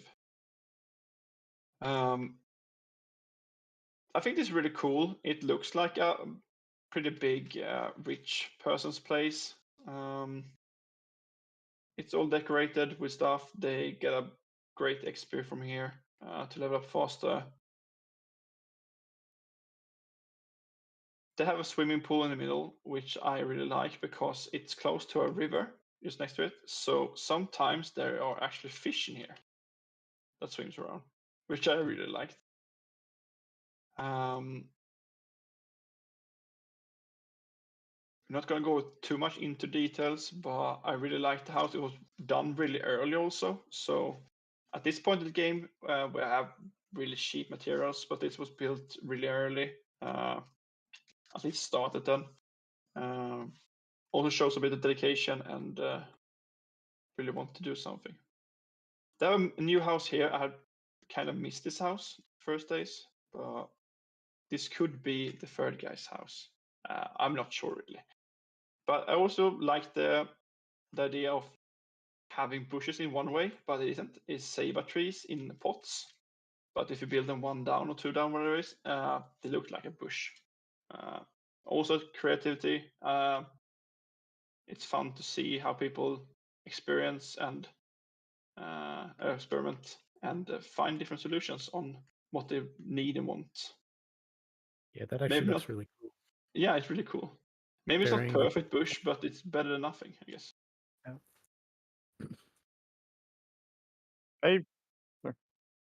We were talking a little bit about the whole situation with in regards to seeing all the hedges and the greenery mods, if you will, where you have different types of aesthetic coloring, not just your building blocks, but more of a natural coloring with different types of greens and kind of giving you a bit more variety in what you're going for aesthetically, rather than just these kind of big steel chunks or reinforced concrete or very modern-esque materials. And we were balling with the ideas of having some way of adding more just hedges and just more decor, like environmental decor, that may not be directly giving you specific bonuses, but just giving you more freedom of expression in building. Mm-hmm. Yeah, like I said before, with tailoring new stuff with the carpets and all that, all things you add in building blocks or world objects, that is like furniture or decoration, for each item or block you add is a great addition for the game, a great benefit, because it's so much more fun to choose between a lot of more furniture. Like you can, if I compare now to when I start playing Eco, like all like the vases, from the carpets, from the fountains, from everything really. You have so much to choose from now. The selection is great. So it's so much more fun because you have to really look around, ask different professions. Because before it was like ask the carpenter to make all the furniture, then you have everything really. But now it's so many different professions that involved, and you can actually make the rooms looks more alive, like looks more real and not just plain, like we saw in Raven's place. It looks really cool. So yeah, everything is really good that is being added. Okay, so the moment we're all waiting for, what has Iceforge Jens built on this cycle? He has actually played. So what can a developer do in his own game? That is the question. See, when I jumped in on EcoWorld and started playing on it, there was this huge expectation of me, like building this fantastic, amazing, marvelous monument, and I'm like I'm good with a square in most cases, but I do try to polish up some things to make it look at least somewhat presentable. But this cycle has, I think it's summed up to winged it until like the last 6 days, where I kind of went back to the drawing board and kind of redid my whole area. Well, we should see. We should look at it. So the first we meet at is a big stockpile of asphalt concrete. Yeah, roads are Which kind of important. Infrastructure is the lifeblood of civilization. That is true. So yeah, this is Iceforge, and I can't pronounce the name. You can say it if you want to. Hyogu. Yeah, that name. Their place, they are doing some. I think you started with logging and carpentry, right? Like Yeah, the we went. woodworks. Yeah, we went the whole cycle essentially with logging, carpentry into composites, just to do like woodworkings and everything related to woodworking, and then it kind of spilled over into utility professions as we noticed lack on oil products for some supplementary, and there was a giant glass fiber catastrophe. So I went into oil drilling just to help the market a bit, but also kind of inject a little bit with raw materials myself, as composite is based on epoxy and plastic. So those were critical components to allowing me to keep making blocks for everyone else to build these marvelous things. Yes, I agree. So they have a storehouse here, I think it is, and they have another storehouse here. Yep. They did a lot of. You had to do a lot of terraforming when you wanted to change. I was here a couple of times and checked it. It was all of this was also mountain before, like to the roof. I guess you can see it from here. Like the jungle is there, and it's go over there, so you can see like the edges of the forest there. It was all covered in clay, I guess, clay and dirt. Yeah, the whole thing was just a ravine of jungle. So there's 3 notes on this. One, you can take a peek under the machinery on the right along the road, if you want to see how much crazily I went with excavating it. It looks like chaos incarnate down there, but there's a significant portion that got excavated out to fit all the processing machinery.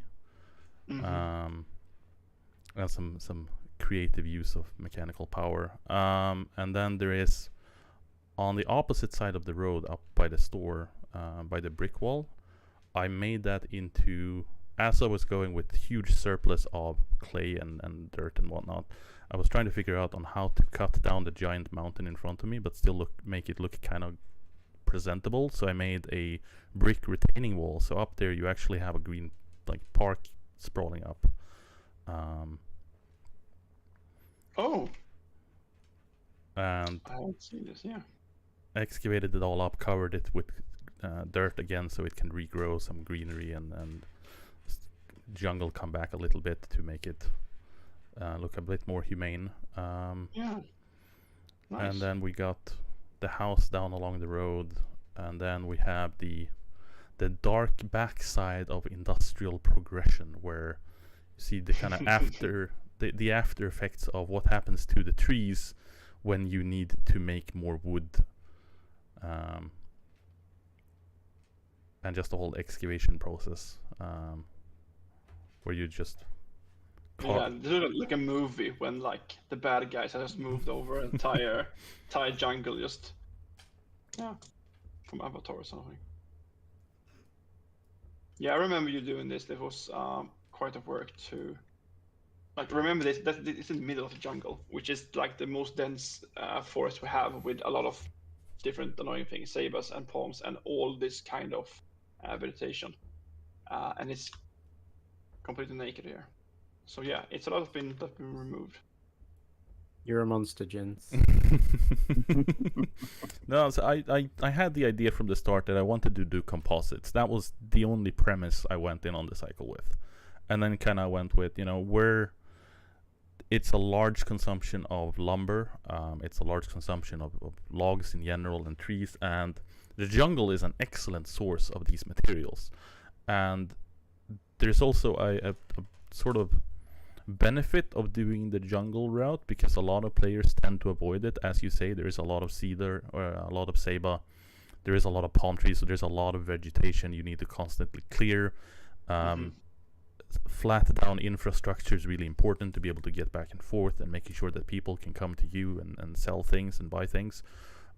So that was a big drive. And then it kind of just escalated away from there. Yeah. So this road here, maybe not the entire purpose wasn't, but the main purpose was to get to one other player. Yeah. Which already had made a road underground, but Ice didn't really like that road, so he had to make all of these to get to one player. The road was not straight, and yeah, I get it, but yeah, it's a lot of work to get to one player. And the next player we're going to look at is Trash Can, which lives down here. Trash Can is one of our builder, I would say. He always build pretty large things. He hasn't been around that long, a couple of months, I think, on EcoWorld. I'm not sure that this build is complete though, unfortunately. But Trashcan is actually one of the great designers for building stuff. So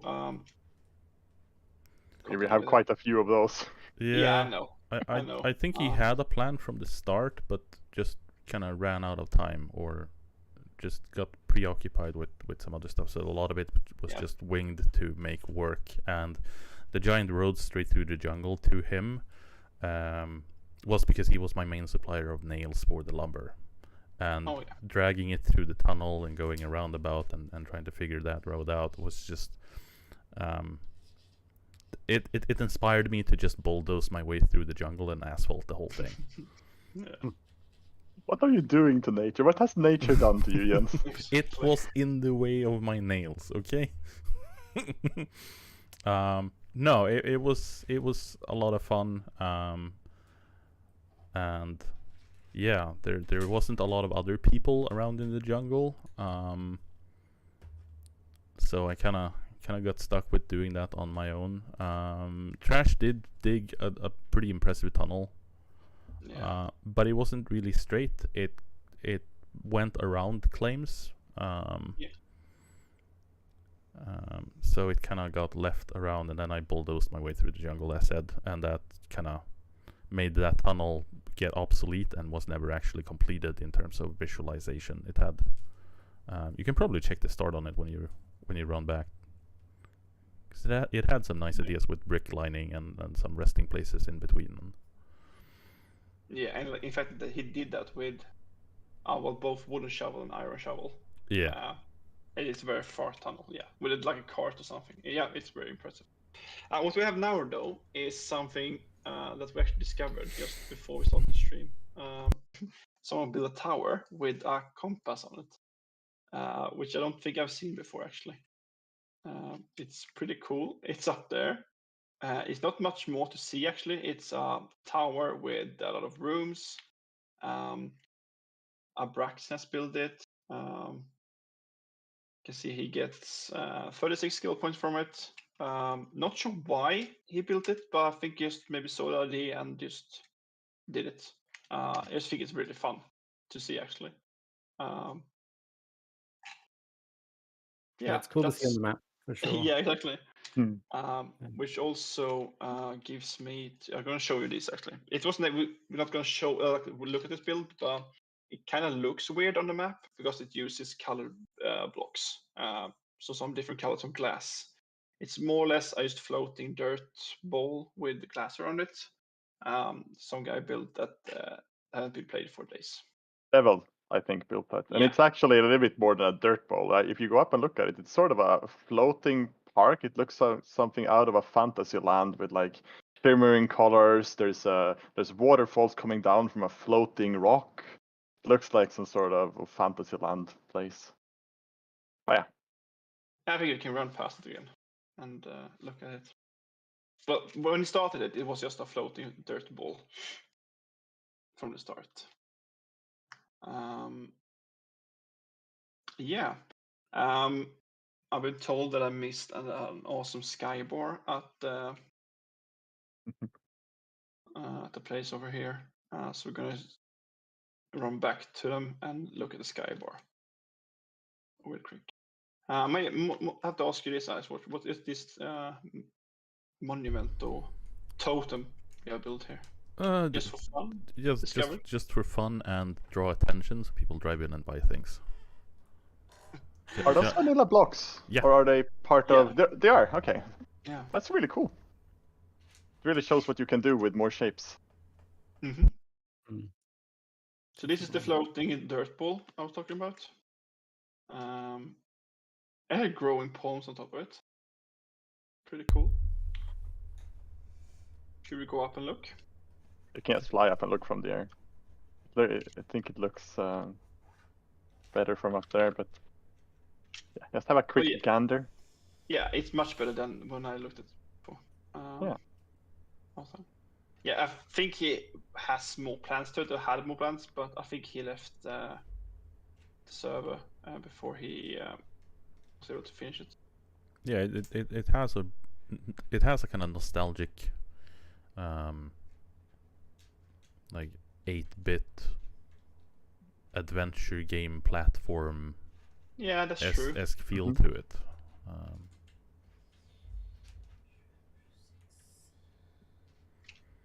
Cool.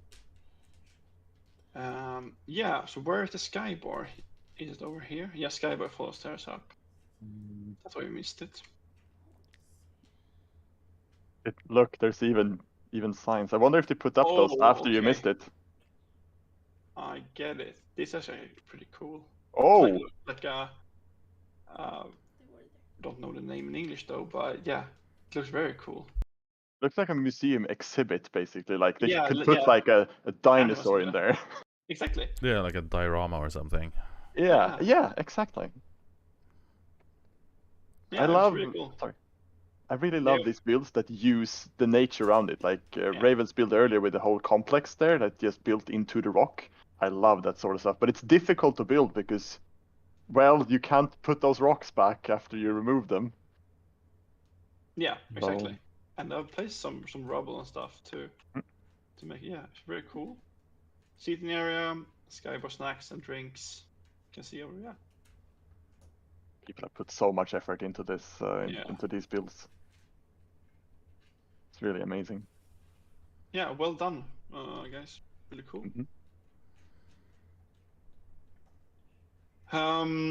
Let's see what we have now.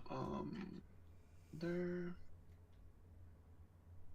Just wanted to mention that we've been going for quite a long time, so we need to have time to shoot the meteor as well. Yeah, okay. I think just wanted to check that you weren't caught up in all of the awesome builds. It's easy to get.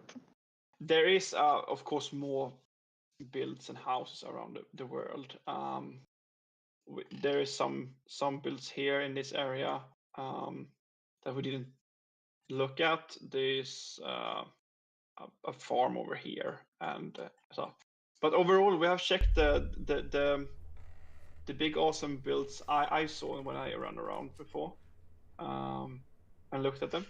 So I think we're actually going to move over to our daycare area, which I call it. So I'm going to get a truck somewhere. Or maybe not. Where is my truck? Well, you have the dev tool in your hand. Any truck is yours. Yeah, and that can also be pointed out for any admin that might be confused. When you have your dev tool, or what's referred to as the dev tool, which is also its in-game name when you're giving it to yourself, when you're actually holding it and have it equipped in your hand, it overrides any local authorization limitations. So on a vehicle, for instance, it will allow you to enter the vehicle or interact with the vehicle as if you were the owner.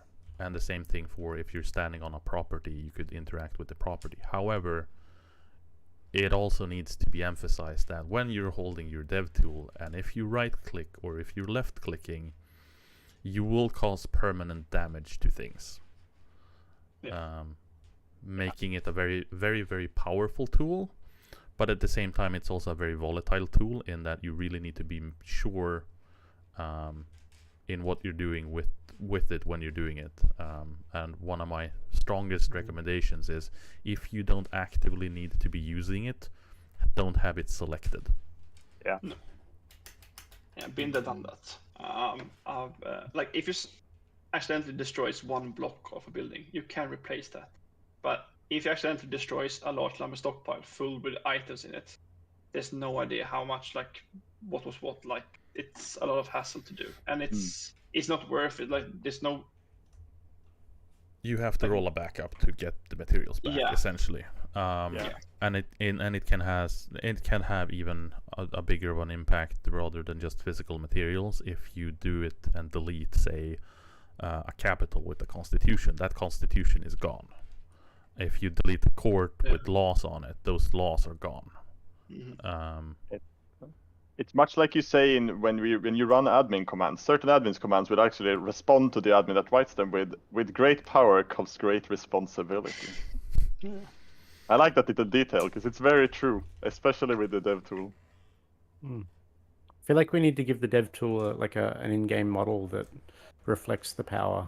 So it's like a spinning glowing orb or something in the. It's some sort of laser gun. It has that. It's an orca, right? That's on the icon on it. I think we should have like an orca plushie or something that you just swing around when you're using it. It used to animate, and I have noticed it no longer animates. Yeah. This is my big gripe. Yeah, true. The important pieces of polish we need to add to the game. Number 1, animate that orca. Yeah, we're gonna do more block forms, but I guess we'll just get it back onto the animating the.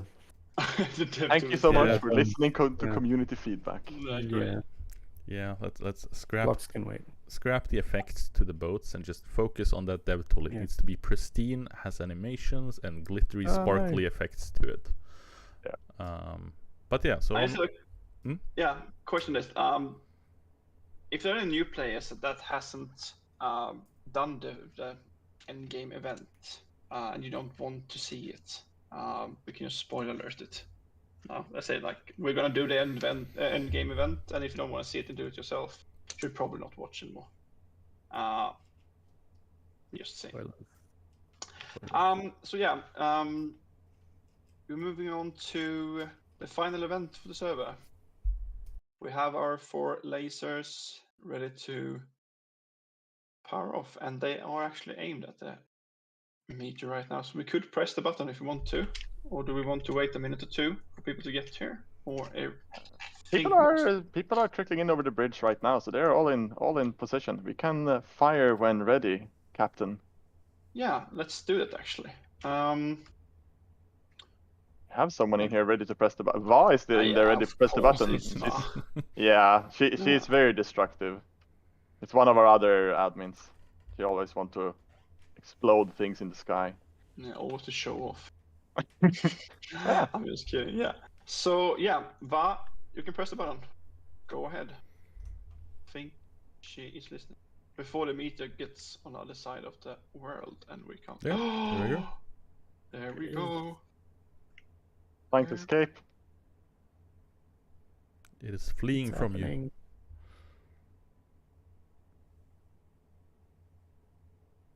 Unfortunately, we don't actually have audio for this, which is a bit of audio for this. No, because I was running into client issues. Oh, which is why it's silent. So, I was going to comment. Yeah, this Fallout looks so good. I was going to comment today. I think you have updated the audio for this. I think so, but it might be more sane to not have it from my client, because I know this specific audio can be a little bit loud without tuning it, and it's as you can see, impressive meteor explosions, and everything is happy, and The sun is Super happy. super happy. Yeah.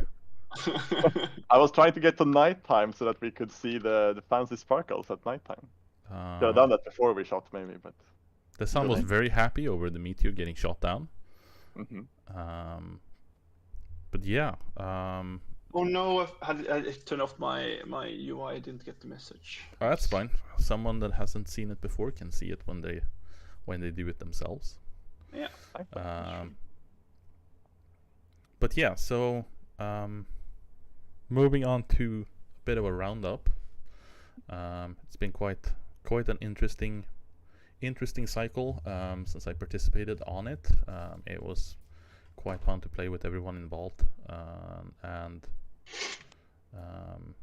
as for the kind of community highlight cycle in itself, but also talking to the admin team of it, and poking and sort of interacting with everyone around it has been a great experience, and it is something that we extend out to any other server admins that are interested in doing this, and they just need to contact Dennis with relative information and kind of start the procedure, and we can go through what would be required, what's expected, and all of those minor details for anyone that is interested in doing it.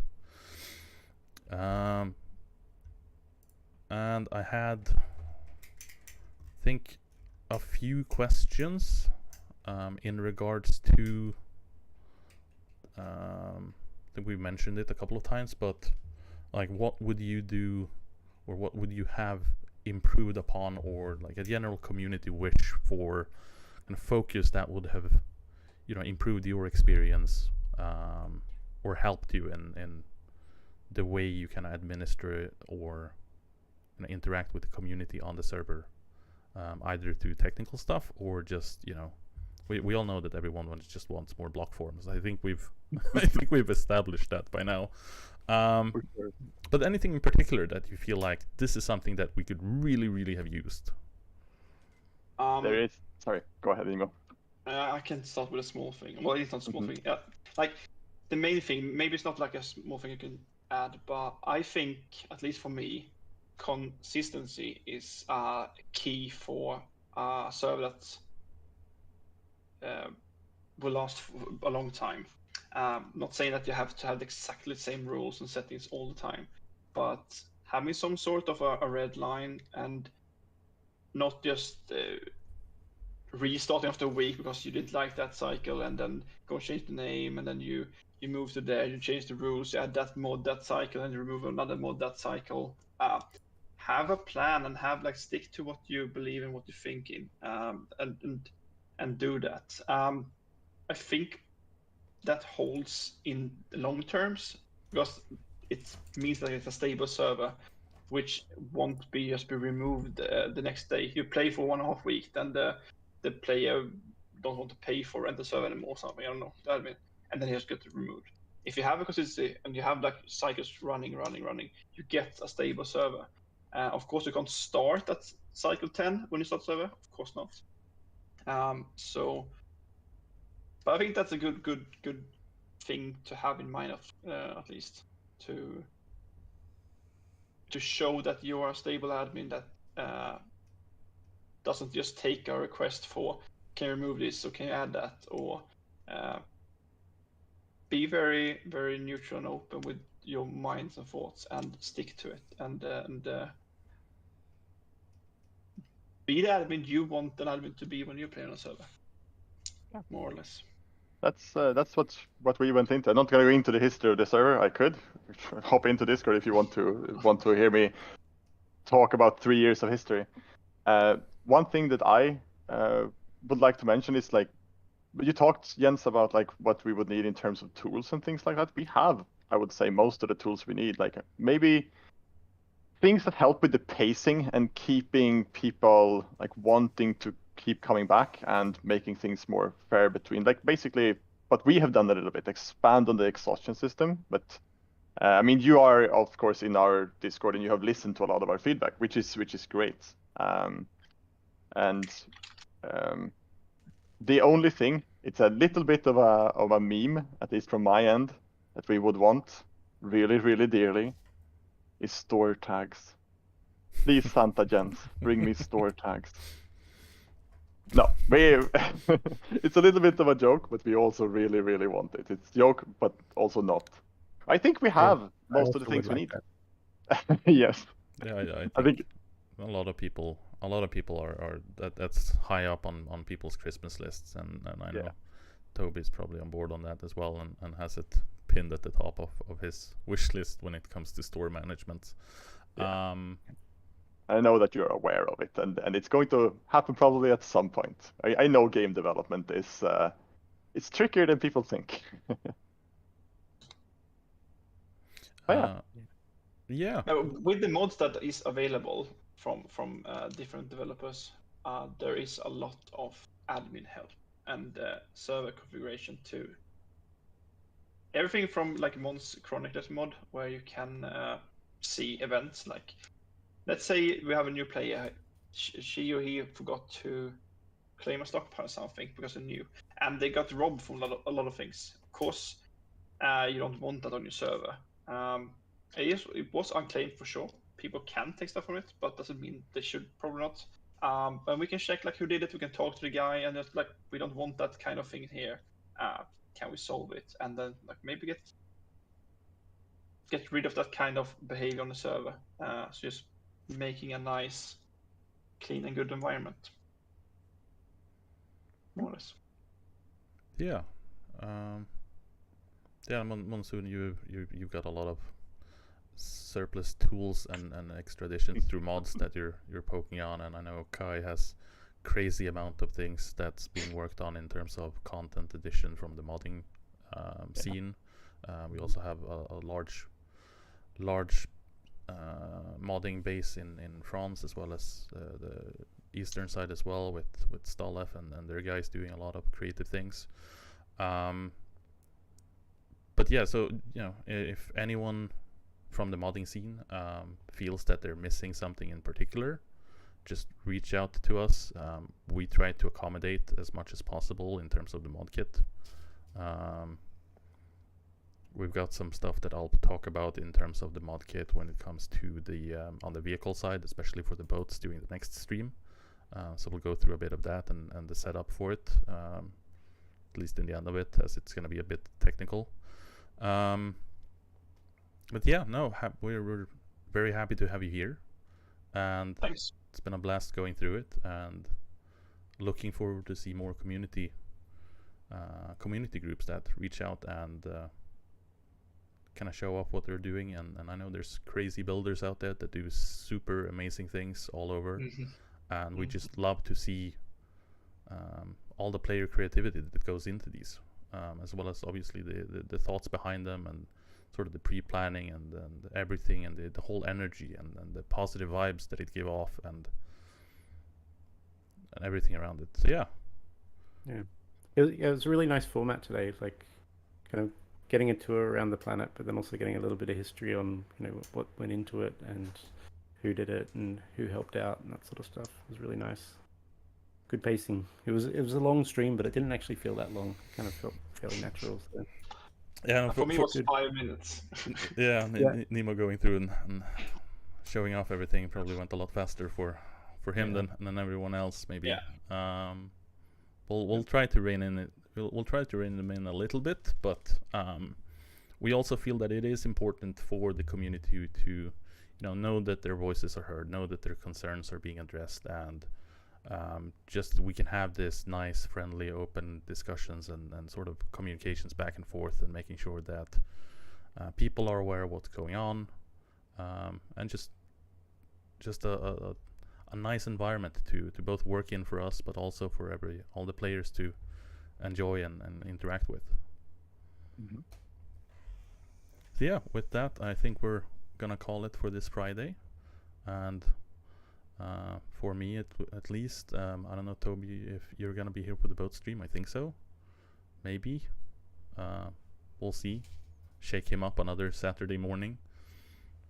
I am going away that weekend, but maybe I might be able to jump in on my phone. We'll see. We'll see if we see an Australian presence next time as well. But yeah, thank you so much for being here, and catch everyone else on next stream. Thank you so much for having us. Yeah, thank you. See you everyone.